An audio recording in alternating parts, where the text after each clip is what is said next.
கம்பபாரதி ஜெயராஜ் அவர்கள் சி.வி. விக்னேஸ்வரன் அவர்களுக்கு எழுதிய கடிதம் அப்படியே முழுமையாக இந்த பகுதியில் நாம் தருகின்றோம். திரு சி.வி. விக்னேஸ்வரன் அவர்களுக்கு வணக்கம். 100% கோபத்தோடும் வெறுப்போடும் தான் இந்த கடிதத்தை நான் எழுதத் தொடங்குகிறேன். உங்கள் நலம் நோக்கி பிரார்த்திக்க கூட அஞ்ச வேண்டியிருக்கிறது. காரணம், தொடரும் உங்களது நடவடிக்கைகளின் தீமையேயாம். நீங்களே உங்கள் நலம் நோக்கி செயல்படாத போது நான் மட்டும் உங்கள் நலம் நோக்கி பிரார்த்தித்து என்ன ஆகப் போகிறது? வாழ்ந்து போதீரே என உரைத்து தொடர்கிறேன். உங்களை முன்னாள் நீதியரசர் என்றோ, முன்னாள் முதலமைச்சர் என்றோ, முன்னாள் கௌரவ பாராளுமன்ற உறுப்பினர் என்றோ மரியாதை தந்து அழைக்கக்கூட என் மனம் ஒருப்படவில்லை. நாளுக்கு நாள் படியிறங்கி கொண்டிருக்கும் நீங்கள் முன்னர் வகித்த பதவிகளை பெருமை செய்ய விரும்பாத போது நாங்கள் மட்டும் அவற்றை சொல்லி உங்களை மரியாதை செய்து என்னாகப் போகிறது? முன்பு அகில இலங்கை இந்து மாமன்றம் உங்களுக்கு சத்திய வித்தகர் என்ற பட்டத்தினை அளித்து கௌரவித்திருந்தது. இன்றைய உங்களது நடவடிக்கைகளை பார்த்தால் அந்த பட்டத்தினை சத்தியம் விற்றவர் என்று மாற்றுவதுதான் பொருத்தம் போல் தெரிகிறது. சில காலம் நீங்கள் எங்களது கழகத்தில் பெரும் தலைவராக பதவி வகித்தீர்கள்.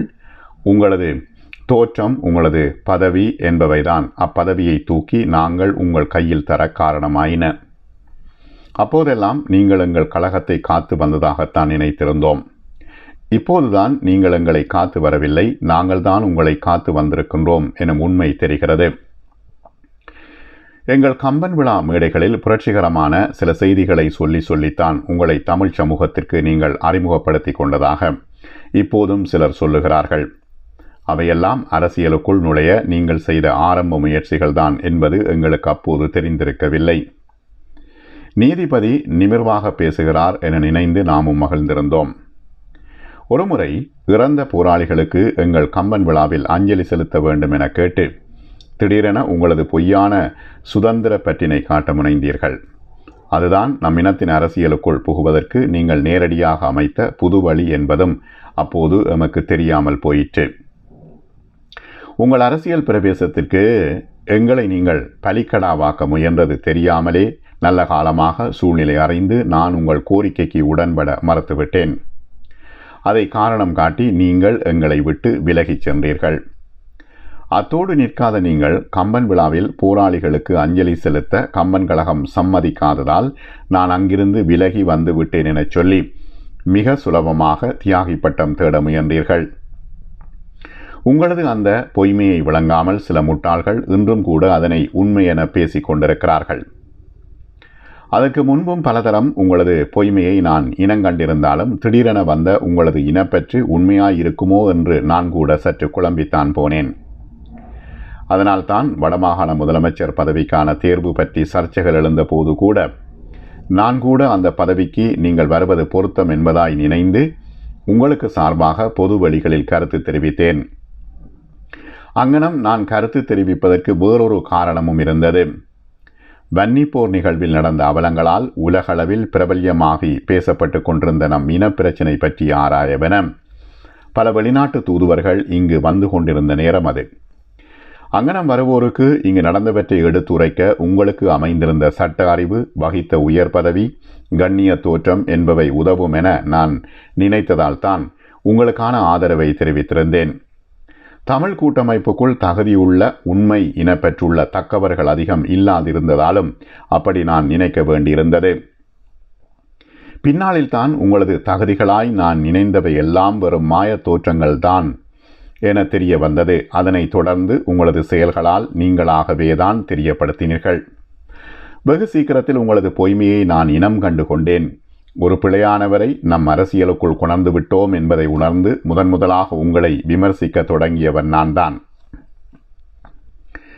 நான் உங்களை பொது வழிகளில் விமர்சிக்க தொடங்கிய போது உள்நாட்டிலிருந்து மட்டுமன்றி வெளிநாடுகளில் இருந்தும் கூட பலர் என்னை கண்டிக்க தலைப்பட்டார்கள்.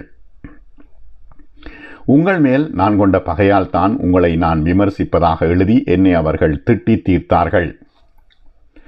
ஏதோ ஒரு விழாவில் எனக்கு அடுத்தடுத்த இருக்கையில் இருந்த மாவை ஐயா அவர்கள் உங்களை நான் விமர்சித்த காரணத்தால் என்னை கண்டும் காணாதது போல் முகந்திருப்பி என்னை அலட்சியம் செய்தார். என்ன செய்வது? முன் அறிவை குற்றமாய் கருதும் ஓர் இனத்தில் பிறந்து விட்டதை நினைந்து இத்தகைய அலட்சியங்களை சகித்து கொண்டேன். கெட்டிக்காரனின் பொய்யும் புரட்டும் 8 நாளைக்குத்தான் எனும் அனுபவ பழமொழி மெல்ல மெல்ல உங்கள் விடயத்தில் வெளிப்படத் தொடங்கியது. கொஞ்சம் கொஞ்சமாக உங்களது உண்மை முகம் தமிழ் மக்களுக்கு தெரிய ஆரம்பித்தது. ஏமாற்றுவதற்கென்றே பிறந்த நம்மினத்தார் சிலர் அப்போதும் கூட உங்களை ஒரு உண்மை மனிதராகவும் தியாகியாகவும் நினைக்க தலைப்பட்டதுதான் கொடுமையிலும் பெரிய கொடுமை. அத்தகைய ஏமாளிகள் தோள் கொடுத்து தூக்கியதால் தான் நீங்கள் பாராளுமன்றத்திற்குள்ளும் நுழைய முடிந்தது. உங்களது வஞ்சனை குளறுபடிகள் பற்றி இதற்கு முன்பும் பல கட்டுரைகளில் நான் எழுதியிருக்கிறேன். செத்த பாம்பை எத்தனை தரம்தான் அடிப்பது? ஆனாலும் இன்றைய சூழ்நிலை தேவை கருதி அவற்றுள் ஓரிரண்டை இவ்விடத்திலும் சொல்லத் தோன்றுகிறது. பதவிக்கு வந்த நாள் தொடக்கம் உங்கள் செயல்களில் ஒரே மாறாட்டம்தான். அவை உங்களின் வயதால் வந்த மாறாட்டங்கள் அல்ல, வஞ்சனையால் வந்த மாறாட்டங்கள். பதவி பிரமாணத்தில் நீங்கள் செய்த குளறுபடி, கட்சியை உடைக்க நீங்கள் செய்த குளறுபடி, தமிழ் மக்கள் பேரவை உருவாக்கத்தில் நீங்கள் செய்த குளறுபடி, சுண்ணாகம் தண்ணீர் மாசுபட்டதில் நீங்கள் செய்த குளறுபடி, மாகாண அமைச்சர் பதவி வழங்குவதில் நீங்கள் செய்த குளறுபடி, மாகாண அமைச்சர்களை குற்றவாளியாக்கி நீங்கள் செய்த குளறுபடி, அரசாங்கத்திடம் வாகனம் வாங்க நீங்கள் செய்த குளறுபடி என நீங்கள் செய்த குளறுபடிகளின் பட்டியல் இன்று வரை நீண்டு கொண்டே இருக்கிறது. இன்னும் எத்தனையோ எழுதலாம். திரும்ப திரும்ப இவற்றை எழுதி எனக்கே சலித்து விட்டது. யார் கண்டது? ஏமாற்றுவதற்கென்றே பிறந்த நம் ஈழத்தமிழர்கள் இன்னும் உங்களை நம்பி வேறு உயர் பதவிகளை தந்தாலும் ஆச்சரியப்படுவதற்கில்லை. எத்தனையோ போராளிகள் சிறைப்பட்டிருக்கவும் அது பற்றி சிறிதும் கவலைப்படாமல் யாழ் வந்த இந்திய பிரதமரிடம் உங்களது IRC குருவான குற்றவாளி பிரேமானந்தாவின் சிறைப்பட்டிருந்த சீடர்கள் சிலரை விடுவிக்குமாறு கேட்டு நீங்கள் கடிதம் எழுதியதை கண்ட பிறகும் நம்மினம் உங்களை அடையாளம் கண்டு கொள்ளாமல் விட்டதை உங்கள் அதிர்ஷ்டம் என்பதா நம்மினத்தின் துரதிர்ஷ்டம் என்பதா என தெரியவில்லை. அண்மையில் என்னை சந்தித்த தமிழரசு கட்சியின் முக்கிய உறுப்பினர் ஒருவர் பிரேமானந்தாவின் சிஷ்யர் இவரென தெரிந்த பிறகேனும் இவரை நாம் இனங்காணாதது பெரிய தவறுதான் என சொல்லி கவலைப்பட்டார். காலங்கடந்த கவலை அது. கொலையாளி, கற்பழிப்பு செய்தவர், ஏமாற்று பேர்வழி என்றெல்லாம் குற்றம் சாட்டி இந்திய உச்சநீதிமன்றம் ஆயுள் கால தண்டனை வழங்கிய ஒருவரை ஓர் உயர்நீதிமன்ற நீதியரசராயிருந்து கொண்டு இவர்தான் என் குருவென தொடர்ந்து சொல்லிக் கொண்டிருக்க உங்கள் ஒருவரால் தான் முடியும் என்று கருதுகிறேன். உன் நண்பன் யார் என்று சொல், நீ யார் என்று நான் சொல்கின்றேன் என்று சொல்வார்கள். இன்று உன் குரு யார் என்று சொல், நீ யார் என்று நான் சொல்கின்றேன் என உங்களை வைத்து அத்தொடரை மாற்றிக்கொள்ளலாம் போல தெரிகிறது. உங்கள் குற்றங்களின் சிகரமாக மீண்டும் உங்கள் குருவின் பெயர் சொல்லி மற்றொரு அசிங்கத்தை அரங்கேற்றியிருக்கிறீர்கள். குருவின் மற்றொரு சீடர் குடும்பத்தின் பெண்மணி ஒருவருக்கு சாராய லைசன்ஸ் வாங்கி கொடுத்து இன்று பழையபடி பார் போற்றும் பெரிய மனிதராய் புகழ் பெற்றிருக்கிறீர்கள். அப்பெண்மணி பற்றி வரும் செய்திகள் மிக கேவலமானதாயிருக்கின்றன. 3 சாராய கடைகளை அப்பெண்மணி குத்தகைக்கு எடுத்து வைத்திருப்பதாய் வரும் செய்தியோ, பல திருமணங்கள் செய்ததாய் வரும் செய்தியோ தராத அதிர்ச்சியை ஓர் அபலை பெண்ணுக்கு வாழ்வளிக்க அவ்வுதவியை செய்தேன் என தாங்கள் விடுத்திருக்கும் அறிக்கை தந்திருக்கிறது. அசிங்கத்தில் அசிங்கமாக கொஞ்சம் கூட வெட்கப்படாமல் ஊடகங்களை கூட்டி கணவனை இழந்த ஓர் அபலை பெண்ணிற்கு உதவி செய்வதற்காகவே அந்த சாராய கடை லைசன்ஸை வழங்குமாறு சிபாரிசு செய்தேன் என கூச்சமில்லாமல் பேசியிருக்கிறீர்கள். சீச்சி, இவையும் சிலவோ என நாம் கூசி நிற்க வேண்டியிருக்கிறது. இதற்கு பின்பும் உங்களை எவரேனும் நம்ப தயாரானால் அவர்களை பழைய எதனாலோ தான் அடிக்க வேண்டும் என நினைக்கிறேன். இனியும் உங்களது செயல்களுக்கு எவரேனும் சமாதானம் செய்ய முன் வருவார்களே ஆனால் அவர்களை போட நரகலோகத்தில் கூட இடம் இருக்காது என்பது நிச்சயம். அதிகம் பேசி என்ன பயன்? நம்மினத்தின் கஷ்டகாலம் நீதித்துறைக்கு வந்த அவமானம் என்பதாய் சொல்லி விடுவதை தவிர எம்மால் என்ன செய்ய முடியும்? இனியும் மக்கள் முன் வர துணிவீர்களானால் அந்த கேவலத்தை சொல்ல வார்த்தைகள் இருக்காது. எஞ்சிய வாழ்க்கையாவது நல்லபடி வாழ முயலுங்கள்.